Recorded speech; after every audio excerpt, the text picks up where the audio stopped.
Hello, everyone. Welcome again to Doomer Optimism. I'm Patrick, your host for today. I'm going to change my name so you can see what my name is. I am joined today by Zach. Zach, I will let you introduce yourself in just a second, but I want to tell everybody in the audience and the viewers and the listeners, etc., that Zach is a graduate of the University of Illinois Urbana-Champaign in the year 2009. I'm a graduate of the University of Illinois Urbana-Champaign 2007, teaching of Spanish degree, and Zach has a history degree from University of Illinois. So just so you know what kind of intellects you're dealing with today, University of Illinois, widely recognized as the best university in the world by every major and minor publication. So just know what you're getting yourselves into today as I drink beer. Well, rarefied. Zach, welcome and thanks for coming back. Zach, you're joining us today from Wisconsin, correct? That's right. And you live in the Driftless region, that part of Wisconsin that was somehow untouched by the glacial movements of the last ice age. That is also correct. Zach, could you start by telling us a little bit about how you came to the Driftless? Maybe what the situation was with you, with your family, and what kind of drew you to that area in the first place? Sure. We were living in Champaign previously, and we were there for a couple of years. We moved there from Chicago as kind of a temporary pit stop because we knew that we were done with Chicago, but we weren't sure where we wanted to quite end up. At the time, we were thinking about maybe going overseas. Albania was kind of on the list for a little while, but basically we're in Champaign, just kind of figuring things out. And I don't know if everyone's familiar with this, but COVID was a pandemic that hit in 2020.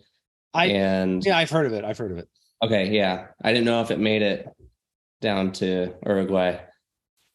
But that changed how much fun Champaign was, from pretty fun to none at all.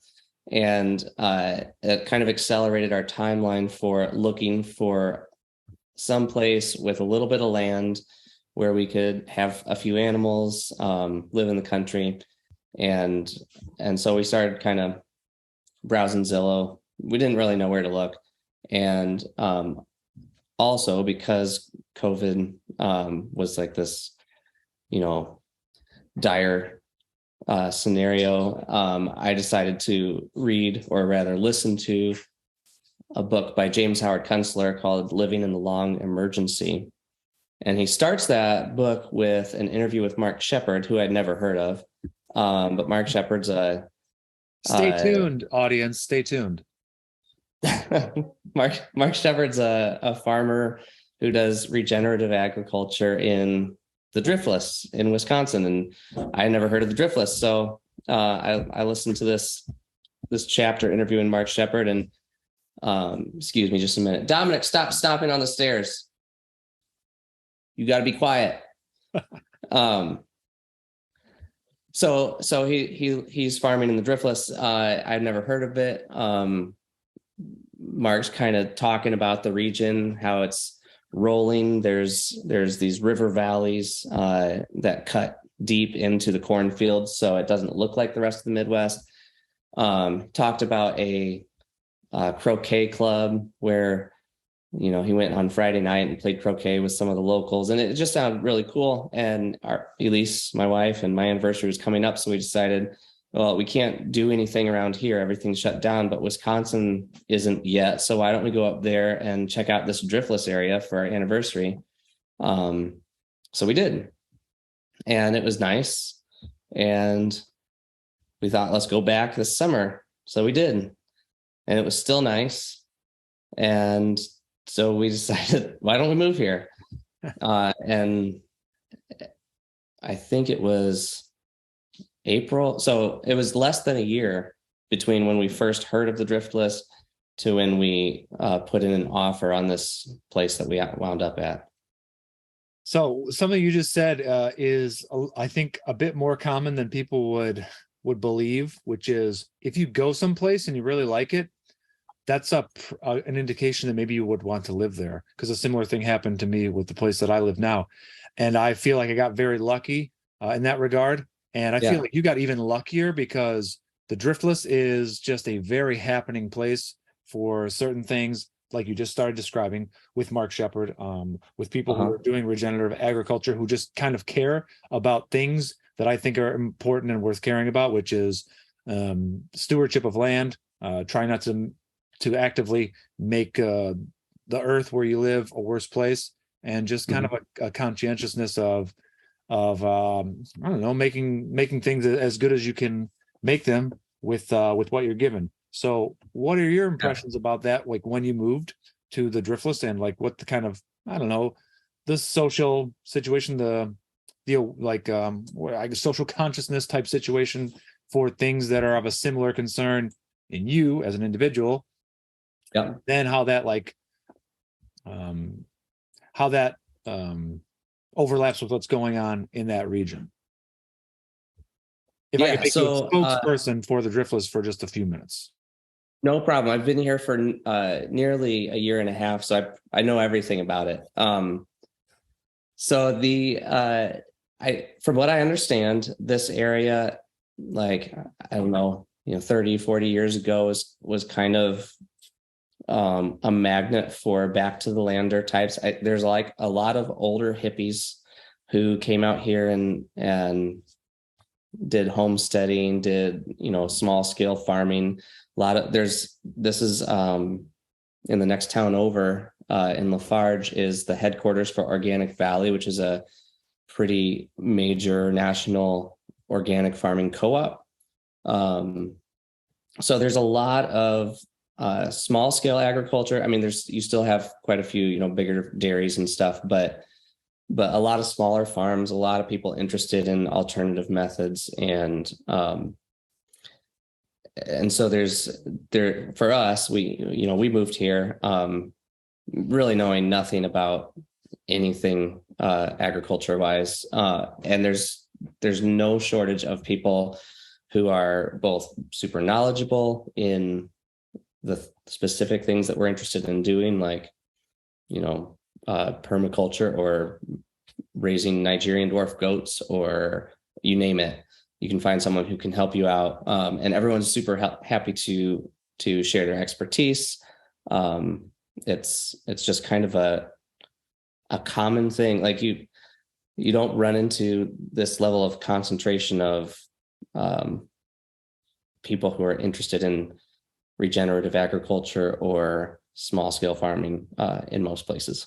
And that are willing to just out of the goodness of their generosity of their spirit, to take the time and share some stuff with you. Because I'm not gonna. I mean, it's the upper Midwest. Everyone's super nice.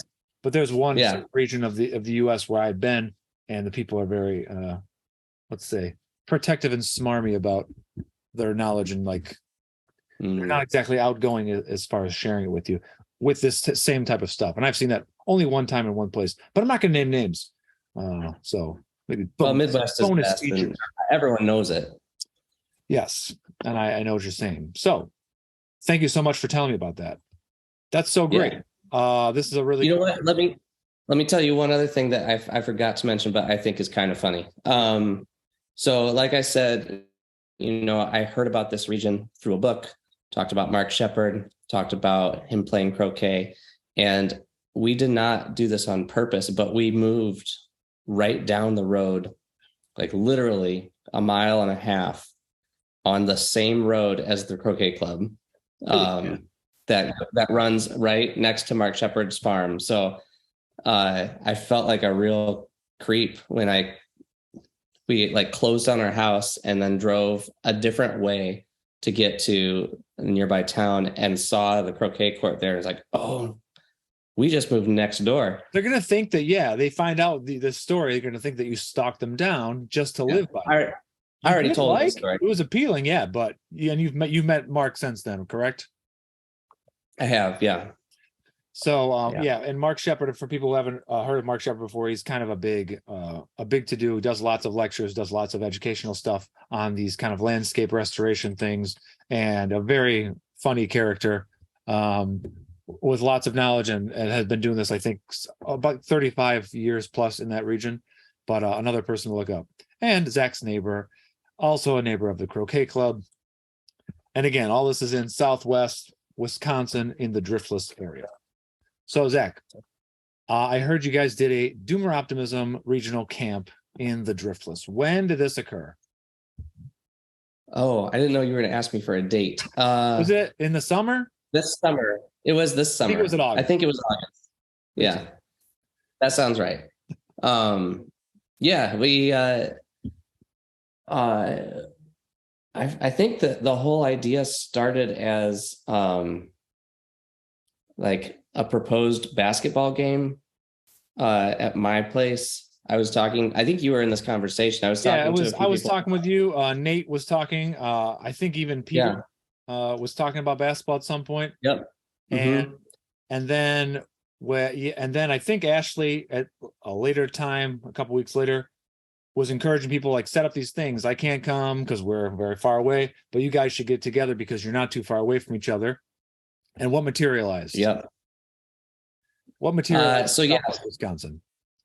So so one thing led to another, and I, like you said, it kind of snowballed into this idea where we were going to get together and maybe do a farm project together and share a meal and camp out overnight for those who wanted to do that. And Peter Allen, who lives down the road, volunteered to host and to do a farm tour and come up with a project for us all to work on. So he said he would do that as long as he didn't have to organize it because he's busy raising cows.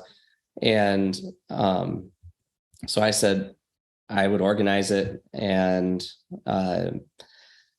yeah, we met up at Peter's place. I'd say there were maybe 20 or so people. It was pretty good turnout, not too big to where it was like a crowd, but good mix of people from some people from the area, some people from, I think we had Twin Cities, Chicago, Milwaukee represented. There's a family from Iowa who bought a place here and is in the process of moving. So yeah, good mix of people, some all ages. There's a couple who I think had just gotten married the week before, and honeymoon DO camp, nice. Of Peter's place, he kind of gave us the overview.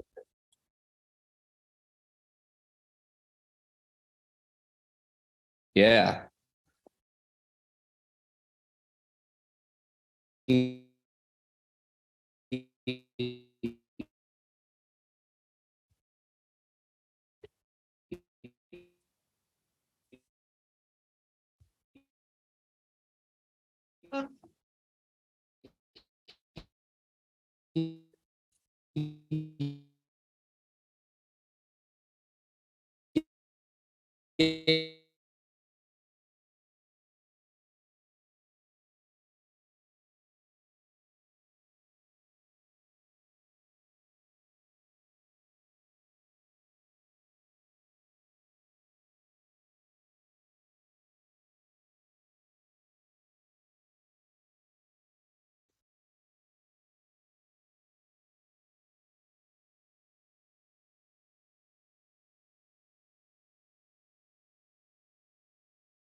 All right, we're back up. We had a glitch. Okay. Oh, we'll try one more time. What's the last thing you heard me say? The last thing we heard you say was that Uh-oh. it was kind of an all ages affair, and some people had just, I think, a couple had just gotten married the week before, and it was like a honeymoon.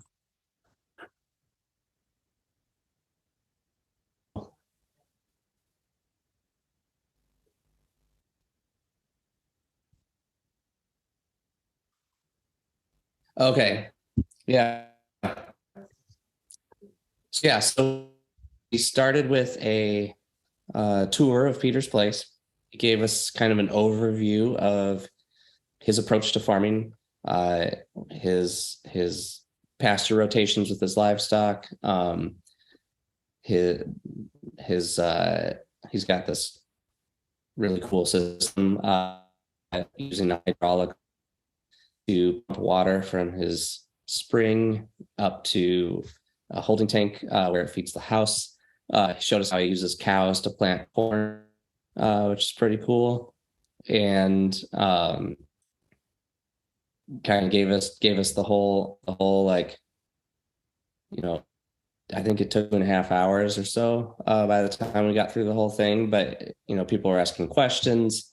He was just like a fountain of incredible information.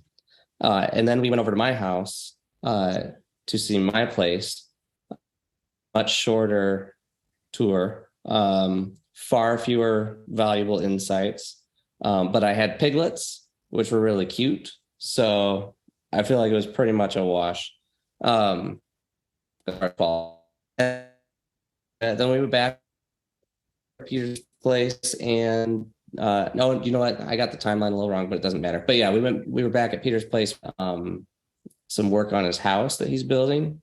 We were burning pine boards and using that as siding. I think it's sugiban is the method where you char boards to protect them against insect and rot and water. So we did that.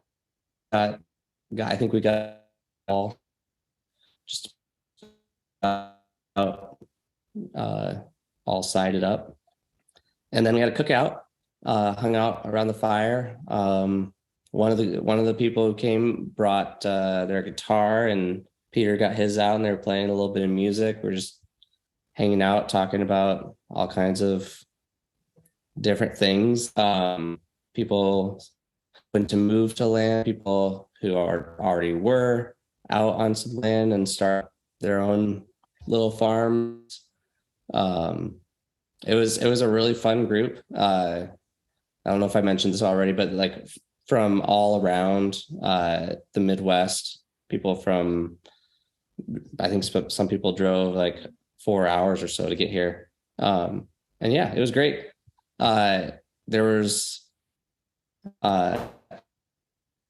weekend, a few of the families who are local ended up getting together and letting the kids play at a park nearby. And I know we've gotten together with a couple of the families since then. So it was a spark that, I mean, it was a great event in and of itself. And then there's been some new friendships that have grown out of it. Excellent. And that's so great to hear. So just like to summarize a little bit, it was mostly at Peter Allen of Mastodon Valley Farms, his place. He gave a tour. If you guys haven't heard, it's to this day, I think it's still the best Doomer Optimism episode. Like, I listened to the whole thing like 1.5 times. I've watched Peter's stuff. He's just like such a fascinating scholar who I've learned a lot from. I look forward to meeting him. I hope I get to meet him this winter. Hope, fingers crossed. But it was at his house, did a tour, then saw your place at one point, worked on a project in common with the charring the boards to do siding, to protect it from insects, etc. And then a cookout.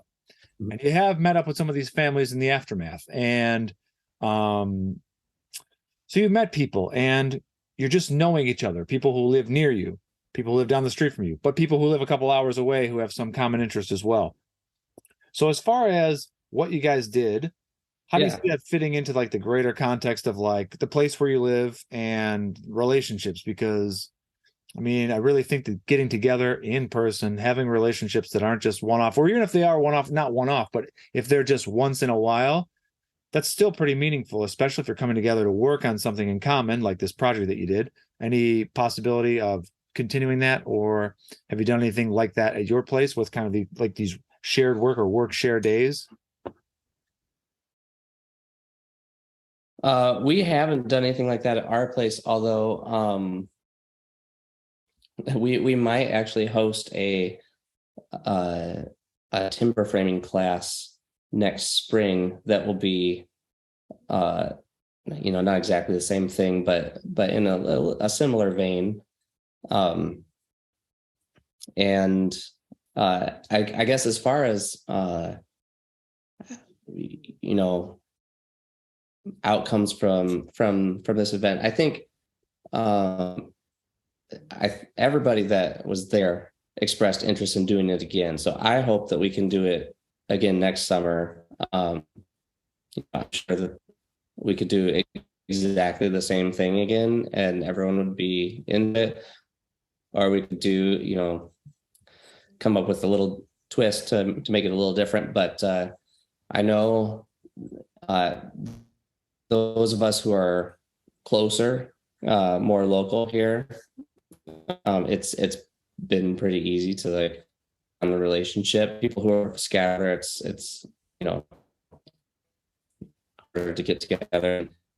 I think we probably get some momentum with making this a regular annual thing, maybe even more often than that. Like you could tailor the context or tailor the content of kind of what we do to the season. If you did something in the fall, you did something in the spring, there's different types of work that need to be done during those different seasons. So I definitely see it as the beginning of something, not as just a one-off, for sure.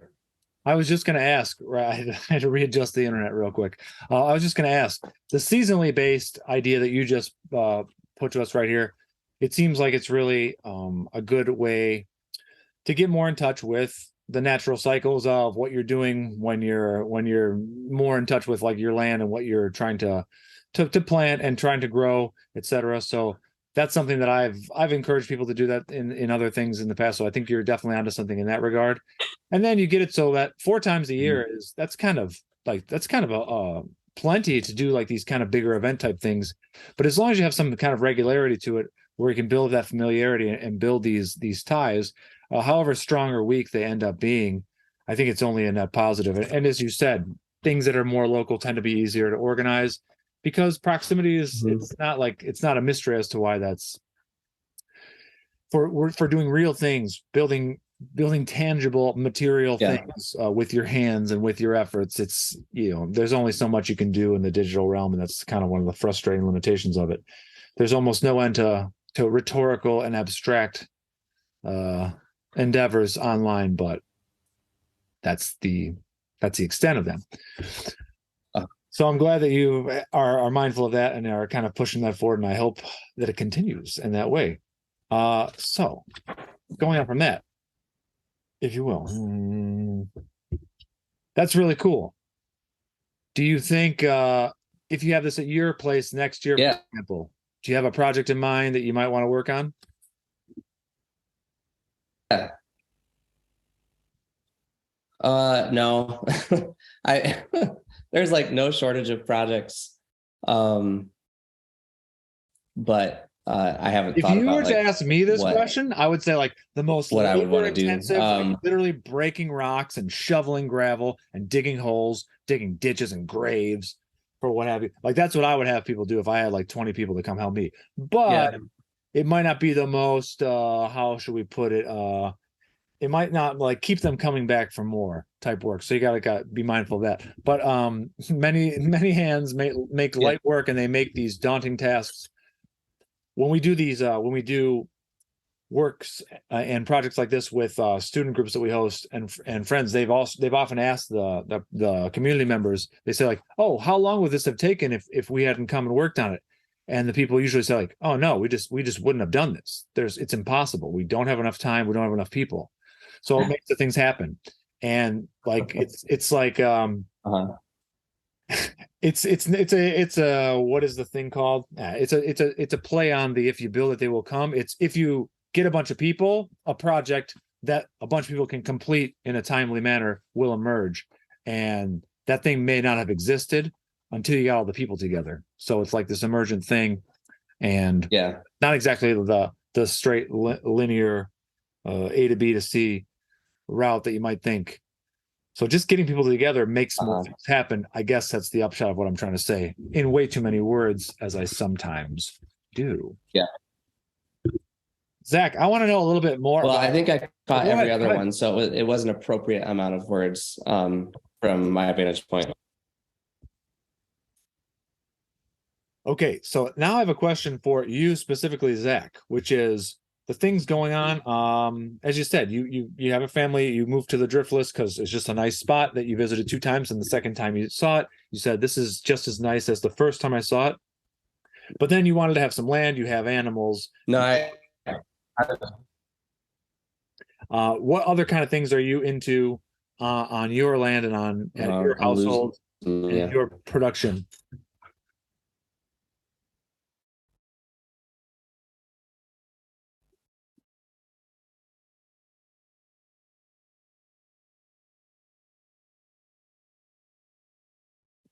You still there?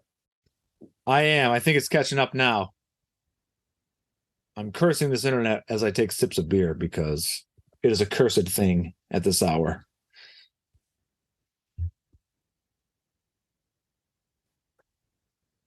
I think it's the beer that's doing it, actually. Let me see if I can degrade the quality of my video to. Would that help?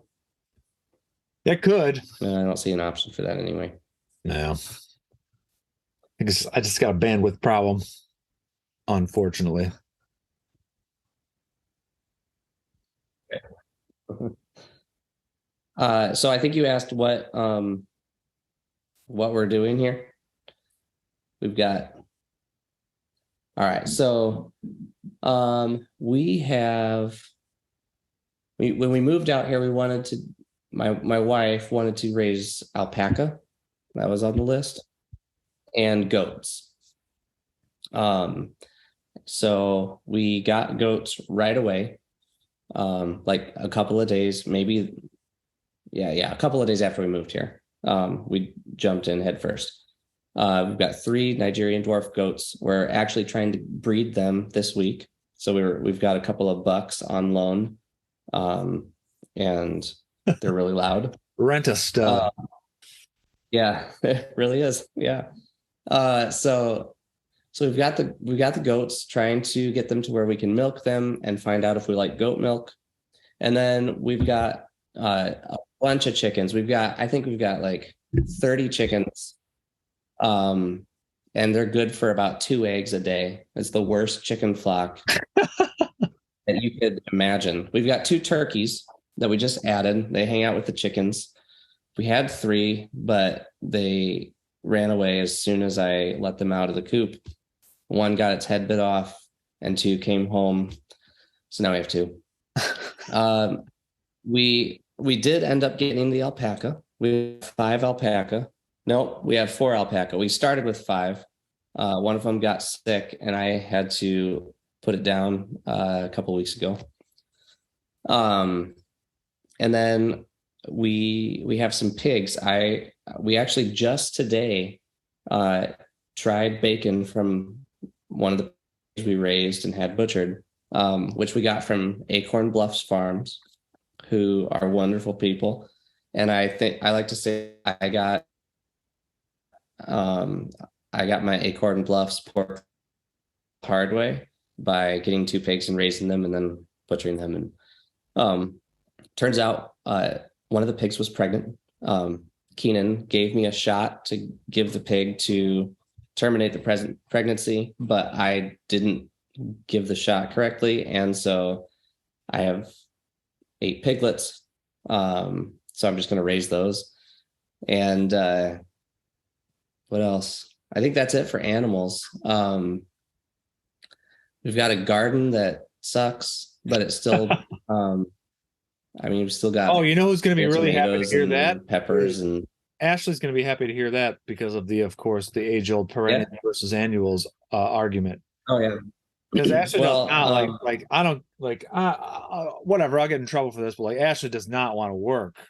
She doesn't want to work. Come on. Oh, Annuals, way too much work. Perennials, well, way better. Animals, there's some work at sometimes, but then most of the time you just kind of leave them alone, let them eat and drink and whatever.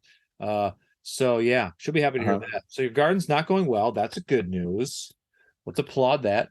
yep. I mean, it went poorly, but we still had way more tomatoes and potatoes and peppers and butternut squash and pumpkins than we knew what to do with. Green beans. That doesn't sound that as bad as you made it out to be in the first time you mentioned it. So well, relative to what I planted, like about a third of it worked out, and the rest was weeds. I'm trying to plant a bunch of apple trees, so that's kind of a longer play. But I think we planted 200 plus trees this spring. Not all apple, but apple, different kinds of nut trees, some black cherry, just to make like a screen by the road and then along our lane, and then a bunch of white oaks, and I expect like maybe 30% of them to survive. And then what else are we doing? We just kind of like trying things out.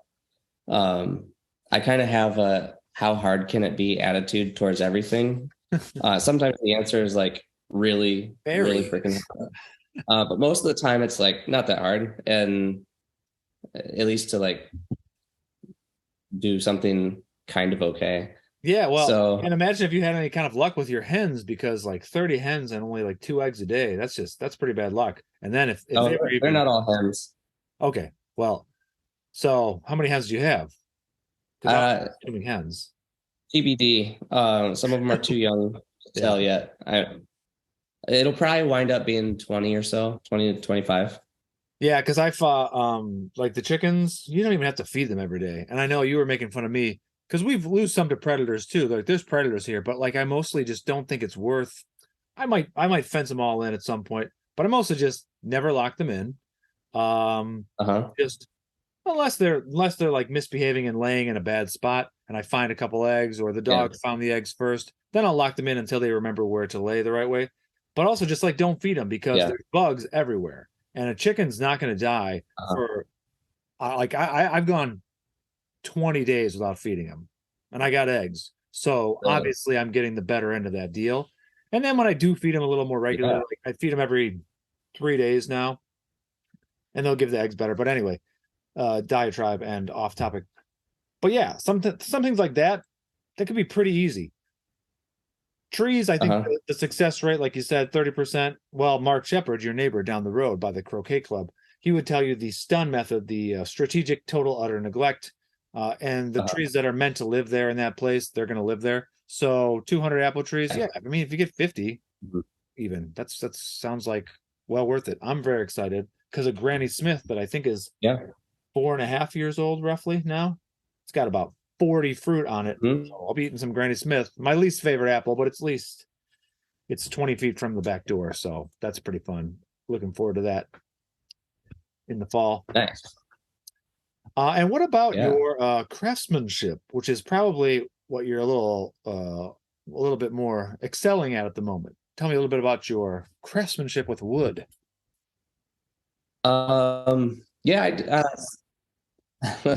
I do a little bit of woodworking. I'm not actually that good at it, but I have a lathe, and I've been doing some wood turning, and it's easy to make something that looks impressive to people who don't do wood turning probably. But it's a lot of fun, and my brother-in-law is very good at wood turning, and he was up here and gave me kind of a coaching session on it. So I've been doing some bowls. I made a plate that was gorgeous, and then it dried the rest of the way, and now it's the wobbliest plate. Like I didn't even know plates could wobble. It's called character. You're giving it character. So no, you don't apologize for your art. Okay. Yeah. I'm not apologizing. I'm just being honest about it. But yeah, it's a lot of fun. I've got a bunch of wood that is drying right now that is slated to become a table and chairs. I'm excited to get started on that. I have built a little bit of furniture. Actually, I made a chair that's like I think it's a pretty good chair. So I wouldn't denigrate that one. It's legit. Excellent. And I saw Yeah. that you made something, I believe, for a neighbor for a birthday present. What was that? Oh yeah, yeah. So our my son's little buddy was turning 5, and he, excuse me, he drew a prototype of a sword that he wanted me to make for him for his birthday. So I didn't make it to his specs because it was a terrible drawing. He was 4, so I just made a little sword. It looked kind of like the forget the name of it, but the whatever sword Frodo had in Lord of the Rings, Sting, Elise. But that was fun. I've made toys for people. That's a lot of fun because kids are so appreciative. They don't have an eye for craftsmanship. They just like toys, so they're very forgiving. And I'm gonna guess, I don't know, 99+% of the toys that we got when we were children, when we were in our 30s or whatever, they came from a factory someplace Uh-huh. far away from somebody who will never know and will never see and doesn't care about us and we don't care about them. And that's no judgment or anything because we have no reason to. And the only thing we're connected by is some absurdly long supply chain and cheap oil and a factory. But even making something that like Mhm. the wobbly bowl that you think is a piece of junk because it dried out and it looked great and now it's dry, like you took a lot of time to do that. And this is your son's friend, and I mean that's really important. And people get like I might be like overly selling this and being overly sentimental about it, but it's hard to oversell it in this day and age, to be honest. It's a lot more important than people will give it credit for because whatever, whatever cultural baggage we have built up, it doesn't allow us to see that those things are important. It's super unfortunate, but that I remember on Twitter seeing, I was like, this is awesome. This is so good. It's beautiful. This kid's gonna love it.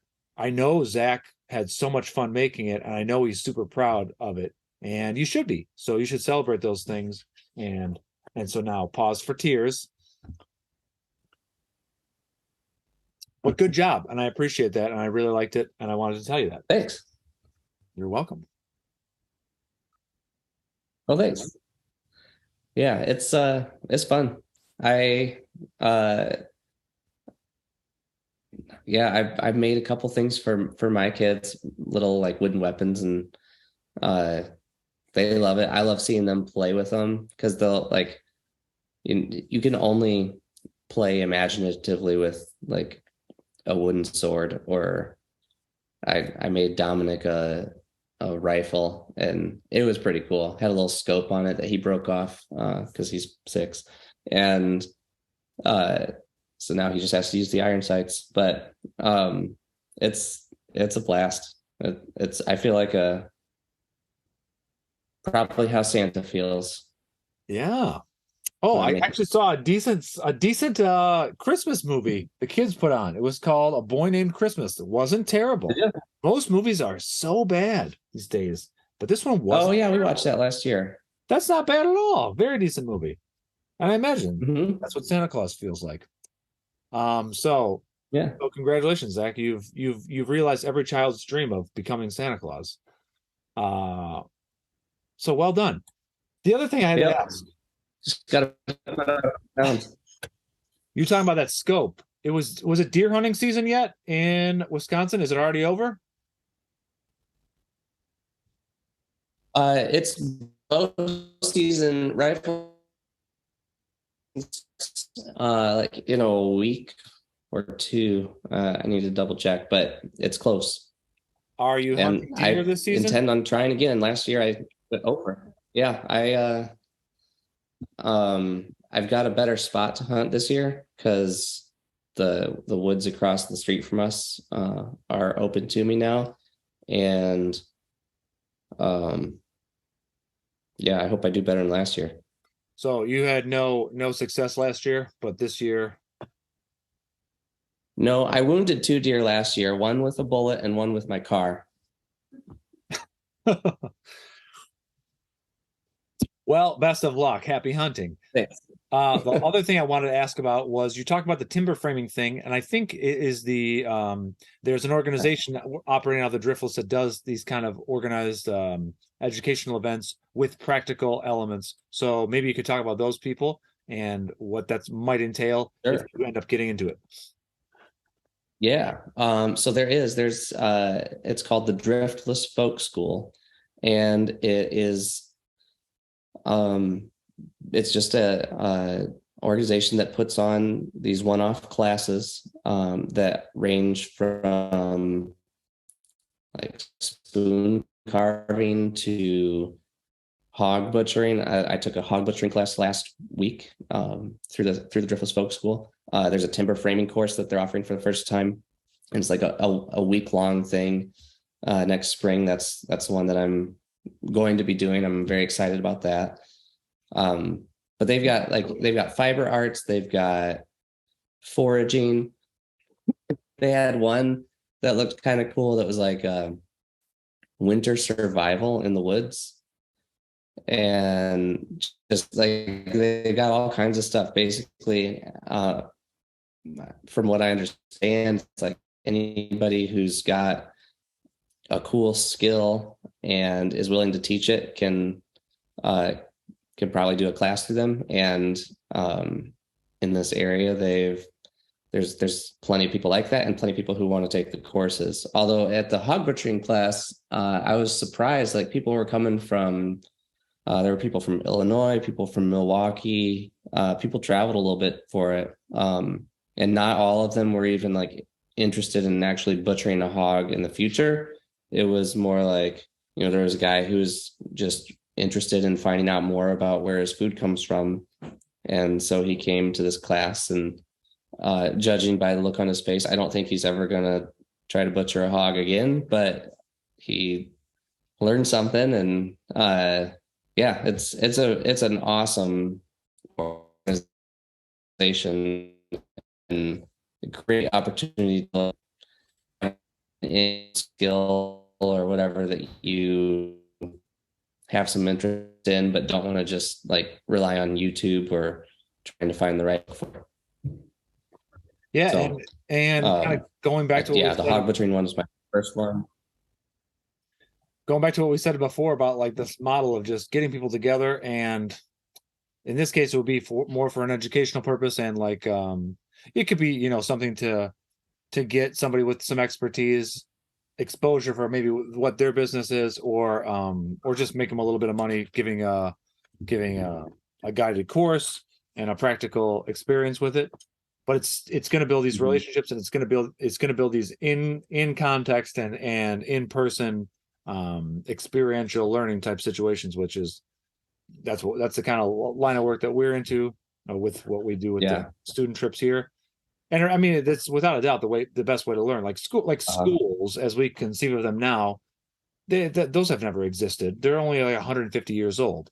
You learn by going and doing the thing with a person. You learn by apprenticeship, and it could just be a seminar type apprenticeship. It could just be like workshop type apprenticeship, where it's just isolated things. Obviously, to really get good at the thing, you got to be doing it many hours a day for months and years.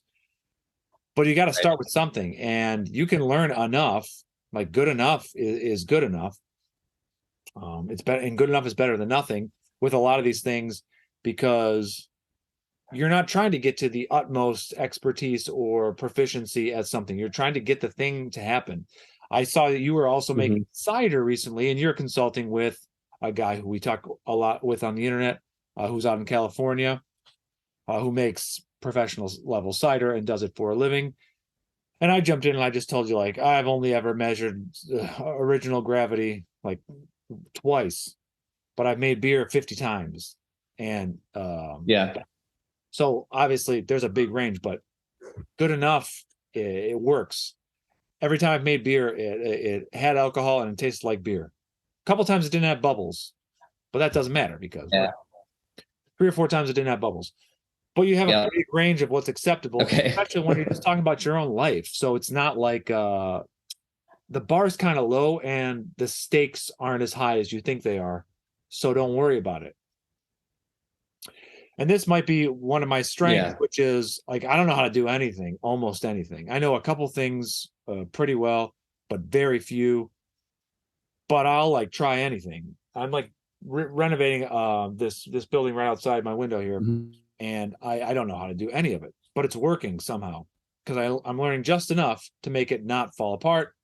It's a 90-year-old building. I've been warned by some of my people who I know who know a little bit more about this, like, be careful, it could collapse on you. It's like, all right, I'll do it, baby steps, and I'm taking my time.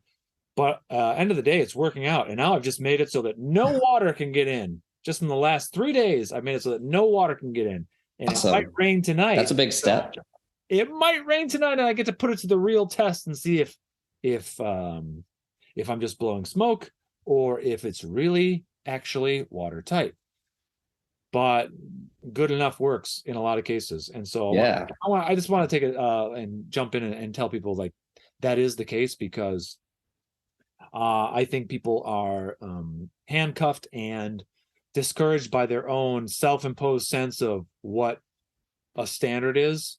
And it's imposed. It might be self-imposed. It might be imposed from somebody else secondhand, and then you impose it on yourself.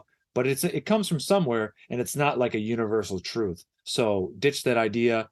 If you don't want to keep beating yourself up for no reason, you can achieve a lot more than you think you can in short order if you don't hold yourself to unrealistic and, unrealistic standards that you're not going to get to without years and months or decades of practice. So I'm glad you're doing a lot of that stuff. Yeah. Have you tasted the cider? Yeah. How's it taste? I have. We've got 2 batches. The first one, it was really good. It's still very slowly continuing to ferment, so I'm letting that go. The second one is fine. It's passable. It works. I'm gonna let it age. Yeah, well, I'm gonna see if aging it makes it a little better, but it basically tastes just regular apple cider, a little bit tart. And if I did my measurements correctly, I think the ABV is like 8%. So it's very possible I didn't do the measurements correctly, but it seems like it's got a little bit of a higher alcohol content. I guess I could drink a bunch of it and see. Well, funny story about that. So one time I made cider, which was I think only the second time I made cider, and this was in the state of Washington in the grad school days. And me and my friend Jose are over watching a movie at our house. I think Ashley's gone to bed, and I said, and something goes, and something pops in the kitchen where I just had the bottle fermenting, and conditioning, and one of them explodes. And I said, "Oh no, we bottled this too soon. This stuff was not done fermenting. You know what we have to do? We have to drink this all, or as much as this as we can. We have to drink it tonight." Oh no. Because it's gonna explode and it could hurt somebody, and like these things are gonna explode. Like, we got to drink as much as we can. And it was probably about 4 or 5% alcohol at that point. It was probably gonna get up to about 6.5. So one thing led to another, and I think we drank about 2/3 of what we had to drink, and it was a big batch. So sometimes these mistakes can be fun. So that happened. But then sometimes the mistakes, they're not mistakes. They can be these serendipitous, absolutely, you couldn't have believed they would happen.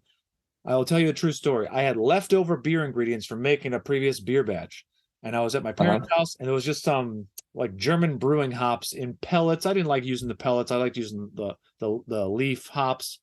But I said, I'll just do this. I'll use this leftover grain I have. I literally threw together all leftover ingredients that I had. But I had a good yeast, and it was like a yeast that I really like for the saison type of beers. And I made this beer, and I let it age longer than I usually do because I kind of forgot it was there. And I opened this beer up, and I poured this, and I said, my God, it was one of the three best beers I've ever had in my life. And No I way. made it with all leftovers. And I was very, I like, actually, I never said that the beer that I made was any good. I think I made like three that I thought like, these are really good. And then I made like 20 different recipes that just weren't that good. But I drank them anyway, because it's for fun and it's to learn. But this was Yeah. total serendipity, totally unplanned, all leftovers. And it was like liquid gold. And I still remember what it tasted like. And it was one of the best I've ever had. So That's amazing. seemingly miraculous, serendipitous happenstance can come together, but you won't know until you try. And I'm like very inspired by people who just try, especially like crazy people, these mad scientists with like bankrolled by everybody and with like endless funds. Yeah, that's one thing. But like just people like us who are just kind of regular people and just like, I don't know how to do this, but I'm going to try it anyway. It's very heartening, whether there's failures, like you had the alpaca die, and that was a huge bummer. And one of your turkeys got its head bit off, and I've lost probably like 11 or 12 chickens. Yeah. And it's a bummer, but it's a learning experience. But then you have these like the other side of the coin, and it's one way or another you're learning, things are moving forward, and it's positive at the end of the day. Yeah, absolutely. Well, I think my motivation for trying things out a lot of times is the stupid idea that I'll save money by doing it myself, which I've built a couple of guitars because of this principle. I spent thousands of dollars saving money to build myself a guitar. That's kind of behind the cider things. Like I tried posterity cider and realized that I have very expensive cider tastes, and so I better learn how to make it because I want to drink more than I can afford. And I spent $800 on a cider press. So I'm just hemorrhaging money trying to save money by doing it myself. But that's okay. I'm having a good time. Here's the thing that's certain. I don't want to steal Ashley's phrase all the time with spreadsheet brain, but like people who view everything as an investment and they keep they use the language of finance and of economics and of like speculation almost. Like, what else are you going to do with your life? You have to have something to do. Yeah. Do that.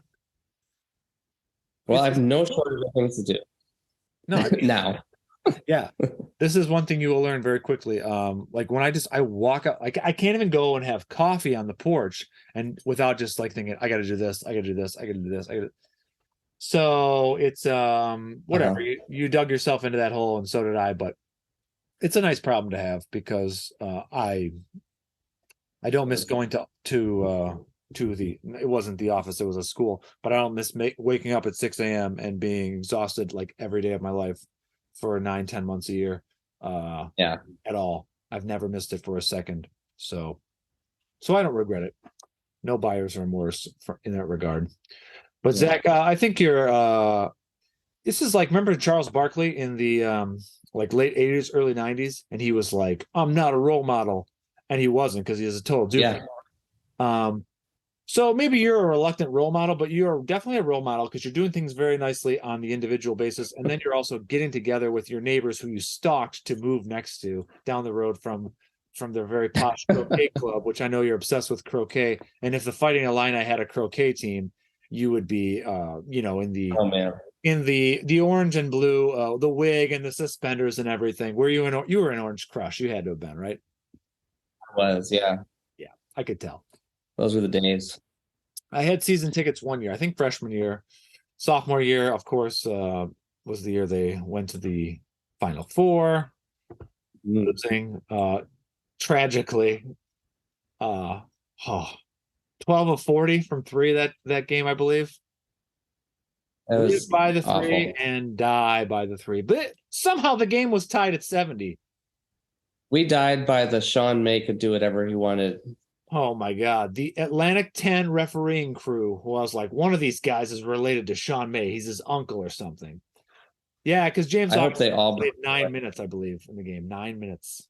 4 or yeah, 5. Oh my God. yeah. Una vergüenza. An absolute shame. You know, fun Go. fun story about Illini tickets. So I had season tickets every year, and I took a victory lap because I changed majors. So I was a super senior, and I had just tons of priority. So I had like the best student tickets you could get. So good, in fact, that I was right next to the friends and family of the players section. And that was when Michael Jordan's son played for the Illini. Jeffrey, So yeah. I got to sit like 10 feet from Michael Jordan when he came to games. And I took a picture of him one time on my very crappy picture phone, camera phone, and it didn't turn out, but he was glaring at me the whole time. Well, my cousin was Michael Jackson, Michael Jordan, and Charles Oakley, and sometimes Barkley's blackjack dealer in Hammond, Indiana. So, the stories I tell, the stories that he tells that I've heard, not missing out on a whole lot with MJ. I think you got the best of what you were thinking of MJ watching him play for the Bulls in the '90s, as I did, of course. And of course, now anytime I do anything basketball related in Uruguay, everybody just wants to talk about, oh, Chicago Bulls, Rodman. My 6-year-old has the nickname from the coach at the club where I'm the assistant coach of Vivian Rodman. So that's amazing. she's tenacious and she's very determined. So she's got a future. And in case you guys were wondering, it's not like we're bitter or anything, 18 years later. We're over it. This close. Right. When I was a student there, goodness gracious. Anyway. Zach, anything else you want to talk to the world, the billions who will view this podcast? This very choppy and very internet connection interrupted podcast. Sorry about that, everybody, by the way. Well, come on, you're Miss America. You just won. I don't know. Deliver a final message. How much time you got? I don't know. I don't care. Unlimited. I could talk for a long time about. Okay, I could talk for a while about how getting involved in public school is like the greatest way to infiltrate into a new community. Okay, go for it. Go for it. Your face froze right after that, so it's very awkward. Okay. This is I think where I divert from a lot of the people who probably are kind of in this, well, probably listening to this podcast. I know there's a big like homeschool contingent, and that's great. But I just want to stand up for the amazing potential of your local school district as a way to become part of a new community and get to know people and become like an indispensable part of the community, not just like the newcomer. Because I've been the newcomer like more times than I can count. I was a missionary kid, and like going to new places is what I've done my whole life. And if there's anything, so I'm like, I've been talking about how not good I am at farming and woodworking and stuff. One thing I'm really good at is integrating into a new community. I've had so much practice. Yep. Yeah. Jinx. They teach us how to read minds at University of Urbana-Champaign, just so you know. We're on the same wavelength. We do, yeah. That's in history 101. When we moved here, we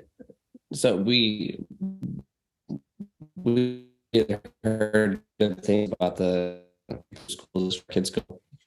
We went to like tour the school, and the superintendent, it was in the summer, the superintendent gave my wife a tour and showed. I mean, it's K through 12 in one building. It's like upstairs is junior high and high school, downstairs is elementary. So it's not very big, but they have like the coolest shop class I've ever seen.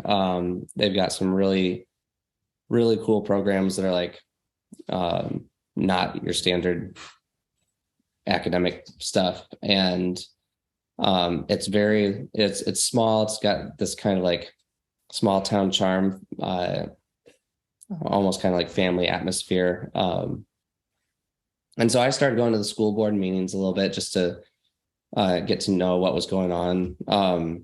And one of the things that I found out was that they're desperate for substitute teachers. The pandemic didn't help with that. Like a lot of the teachers subs that they had before were like retired teachers. They're older.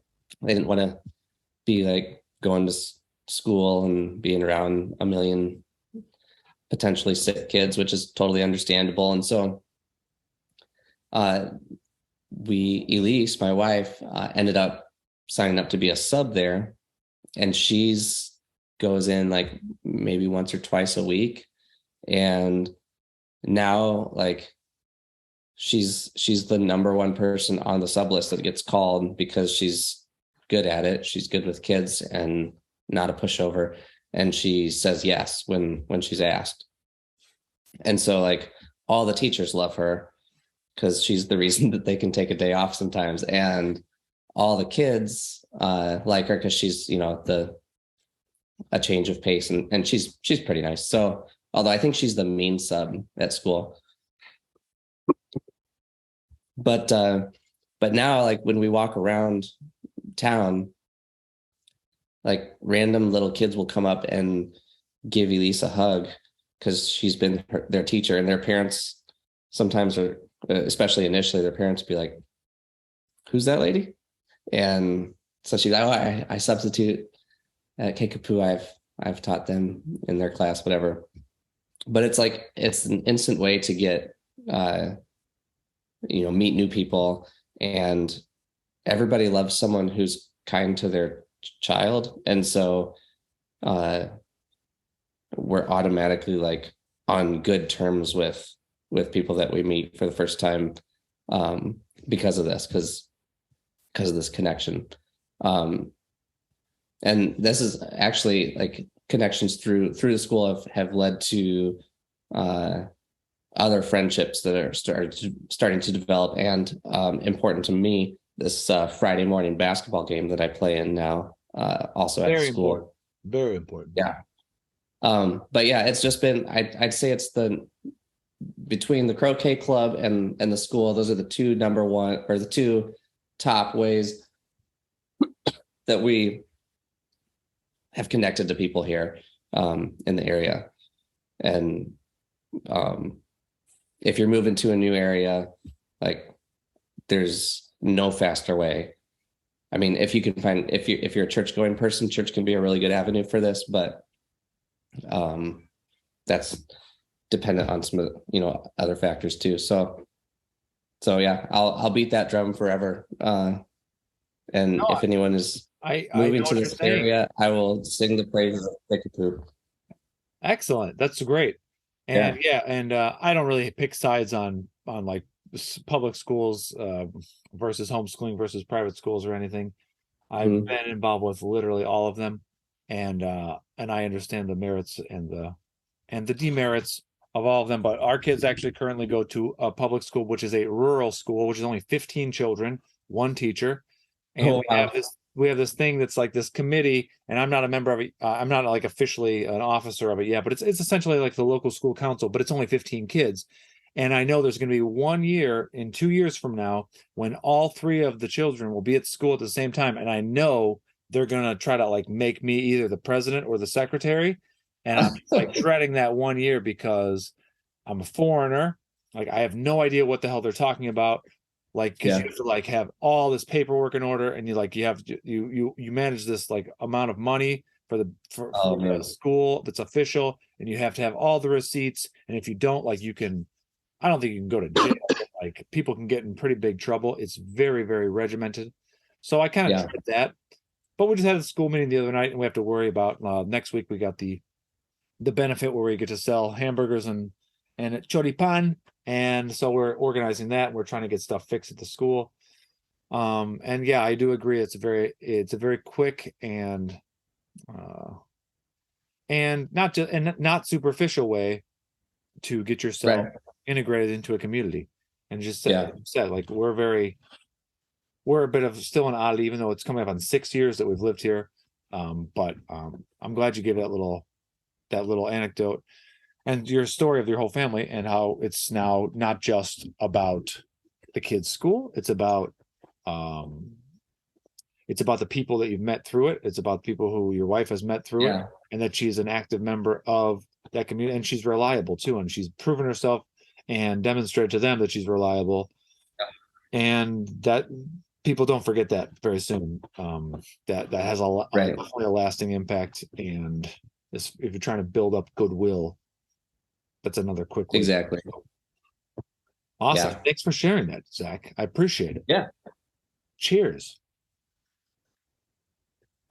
Cheers. Right. Gazuar, as they say in Albania. Oh, nice. Well, we've had enough internet glitches and whatnot, and we got our point across, which was Zach's in the Driftless of Wisconsin, and he's done a DO camp with Peter Allen, among other people, about 20 people, and these people are getting together, and you might be doing the timber framing with the organization. Name them again. It's the Driftless Folk. The Driftless Folk School. Driftless Folk School. Driftless Folk School. In Southwest Wisconsin, a really cool place in the Doomer Optimism and regenerative agriculture kind of ecosystem, if you will. Zach, thank you so much for joining us. I'm gonna cut us off now, and you can stick around and hang if you want. If you don't want to, I won't be offended. But thanks everybody for watching, listening, tuning in to your internet. It's not really tuning, it's fake. And I'll see you again next time whenever I do. Zach, wave goodbye. See y'all.